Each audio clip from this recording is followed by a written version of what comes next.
Let's go to Lorraine, who is up in Sacramento, California. Lorraine, you're on the Ken Coleman Show. Hi, Ken. Thanks for having me on again. You bet. What's up? I understand we're doing a little tune-up, huh? Yeah. So the first time I called, I was a little unsure, kind of leaning towards medical field because that's what I've always been in. But I don't know, I just did some digging and really thinking and praying on it, and I really want to just go after my true dream. Yes. And that is in public speaking. Nice. Okay, so what's your question? I was kind of like, well, I guess my question, you kind of went over it just briefly with stage 2, Mm-hmm. because I was like, okay, I'm going to do public speaking. Now what? Yeah. Because I don't know how to get connected. I don't personally know anyone in it to be in the proximity of it. Well, I think you probably do. I think you do, but let's see if we can make a bridge. Okay. Okay. So if we can draw a bridge here. So let's first start with, what do you want to speak about and who do you want to speak to? I feel like, so what do I want to speak about? I want to encourage people. I want to encourage anyone and everyone to step into their dream, kind of like what you're doing. Mm-hmm. Sounds exactly like it. So that's the message. Yes. Okay, keep going. And now who's that audience? Is it everybody like me? I mean, I'm pretty much 15 to 65 is kind of who I'm thinking about, right? But what do you have a heart for a specific group of people that you want to share this message with? Children, the youth, and just the up-and-coming generation. Great. So yes, I would love to keep it broad and talk to everyone because, I'm well into my 30s and I'm just now getting into my dream. Yeah. So, of course, I want to encourage those people who are discouraged of that, but I really want to focus on children. Well, that's important. Shaping up. That's important. And I'm really thrilled and proud of you because, I'm not. When I say I'm 15 to 65, it's because I'm a public broadcaster. You know what I mean?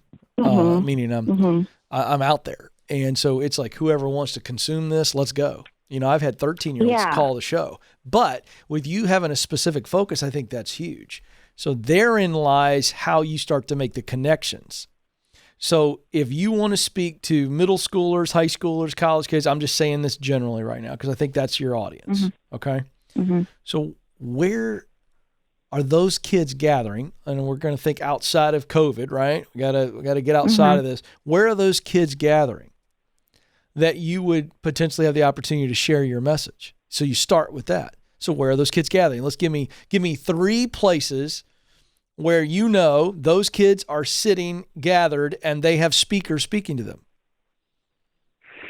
them. Schools, churches. I don't know any events. Yes, you do. Yeah, you do. Come on, give it to me. So let's call it youth events or camps. How about that? Okay. Because you understand what those happen eventually. Eventually, the live event world's coming back. All right? Right. So for just example purposes, we got 3 areas. They're in schools, they're in churches, and I'm calling them youth events or camps. You understand what I mean when I say that? Yes. Youth events and camps. Okay. So if that's where the kids are, then you've got to start figuring out how to get there. That's it. So how do I get an opportunity to get asked to come in and share my message with those kids in those places? And so the answer to that question is, well, I got to figure out who the gatekeeper is. See, in every one of those places, schools, churches, youth events, or camps, there is a decision maker or a small group of decision makers. Yes or no? Mm-hmm. Yes, correct. They're the gatekeepers. That's what I mean. They're the ones who decide who gets to speak to those kids. So you need to start making relationships with those people in Sacramento, California. Don't think national right now. Think local.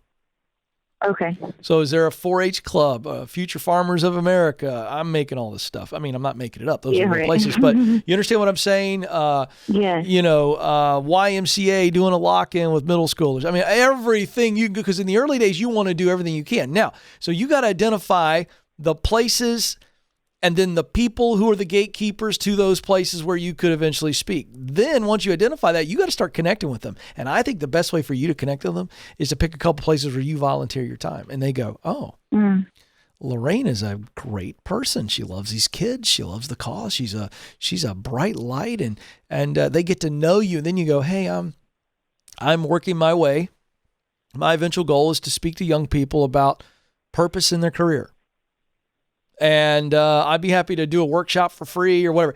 That's how you get started.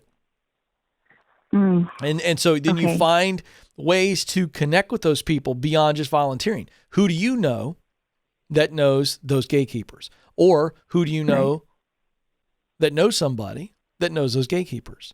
Then all of a sudden, the person who's in charge of the FFA, a big event where 5,000 kids come every year, they hear from a person who knows you really well and says, let me tell you about Lorraine. Lorraine's got a real heart for young people and helping them figure out how to work on purpose in their life. And I think she'd be great for a breakout.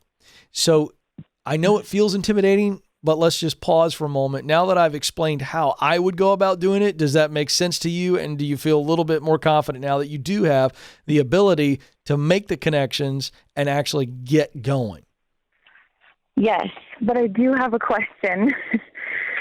My question is, what do you think about investing in workshops such as with E.T., Eric the Preacher, or those speakers, or John Maxwell, going to workshops that are fine-tuning my personal speaking ability? And or what about starting a YouTube channel or a podcast to get content out there and to build the social media aspect of it? Yes, and yes. Okay. That's it, and that's brilliant. That's where I was going to go next, and I love that you asked it, because you want to go volunteer to do all that stuff, but you've also got to be on your own honing the message, right? And not just honing the message, but building an audience as well. And that's the beautiful thing about all the things you listed that you need to do: a YouTube channel, a podcast, Facebook Lives, whatever. You have got to start honing your content. And as you hone your content, the content gets better. The audience likes it more. They spread the word. It's just like starting a cookie place or a pizza place. We want to make really good cookies so that people who buy the cookies go, oh my gosh, have you had the cookies over there? And that's the deal. Mm-hmm. And so with content, you've got to develop it. So you need to come up with your methodology. You need to come up, and the only way you come up with methodology is to understand your philosophy. So let me put you to the test real quick. How long have you been listening to my show? I would probably say about a year. Okay, great. What would you say my philosophy is? And by the way, I'm not trying to put you on the spot, so don't get all worried about this, because I'm going to give you the answer if you don't know it. But I think it's important for somebody who you want to basically share the message that I'm sharing, so I want to put you to the test. What is my philosophy? To step into your sweet spot, to figure out what you do best and what you love to do most, and that's where you belong. Okay, well, that's my methodology. Okay, so I'm okay that you got the answer wrong. My methodology, what I teach is you need to figure out what you do best, talent, what work you love to do, passion, and then the results of your work that fire your soul, that's mission. So when I teach the clear path of the 7 stages, that's my methodology. Do you understand that? Yes. See the difference? Now, I'm going to tell you what my philosophy is. And when I say it, you're going to go, oh, yeah. But my methodology is my methods by which I teach and guide people. Does that make sense? Yes.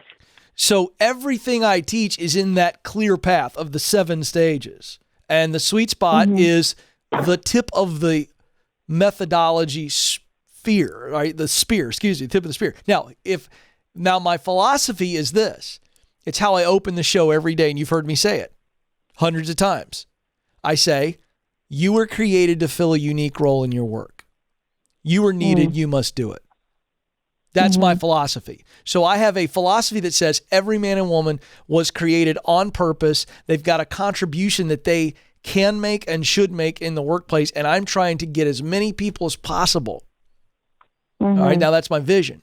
To hear that message, believe the message, and do something about it. But my philosophy is that you are valuable, you're supposed to work on purpose, and a boring job is contrary to what you were created to do. Does that make sense to you now when I say what my philosophy is? So you need to come up with your own philosophy. Now, it could be the same as mine, but said differently. But that's what you've got to figure out, because it is your philosophy that fuels your methodology. Make sense?